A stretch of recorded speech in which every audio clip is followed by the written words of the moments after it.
ایک لڑکی کی شادی ہوئی۔ شادی کی پہلی رات دولہا کھانے کا بڑا ساتھ لیے کمرے میں داخل ہوا۔ کھانے سے بڑی اشتہا انگیز خوشبو آ رہی تھی۔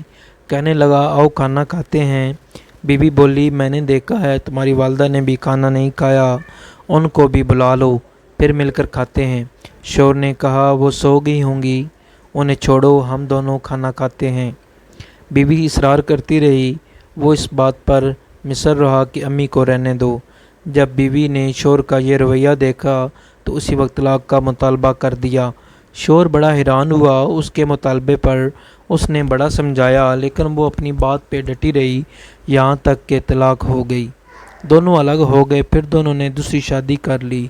30-35 سال گزر گئے۔ عورت کے بیٹے ہوئے، بہت محبت کرنے والے، ماں کا خیال رکھنے والے، بہت آسودہ حال تھی وہ۔ اس نے ارادہ کیا کہ حج کرنا چاہیے۔ سفر کے دوران اس کے بیٹے اسے کسی ملکہ کی طرح پیش آ رہے تھے۔ پاؤں زمین پر لگنے نہیں دیتے تھے۔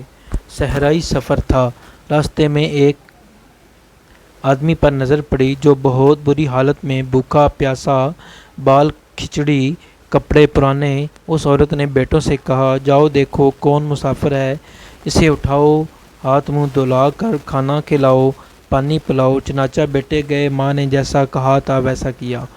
عورت کی جب اس پر نظر پڑی تو جان گئی وہ اس کا پہلا شوہر تھا۔ کہنے لگی، یہ کیا کیا وقت نے تمہارے ساتھ؟ بولا، میری اولاد نے میرے ساتھ بھلائی نہیں کی۔ عورت کہنے لگی، کیوں کرتی؟ تم نے والدین کے ساتھ برا سلوک کیا تھا۔ میں اسی دن جان گئی تھی کہ تم ماں باپ کے حقوق ادا نہیں کرتے، اسی لیے میں ڈر گئی کہ کل کو میرے ساتھ بھی ایسا ہی ہوگا۔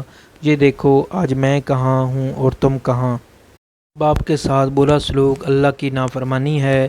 اگر ہم اپنا بڑھاپا ہم شاندار گزارنا چاہتے ہیں تو والدین کے ساتھ شاندار سلوک کیجیے، کیونکہ یہ ایسا عمل ہے جس کا بدلہ دنیا میں ہی دے دیا جاتا ہے، خواہ اچھا ہو یا برا۔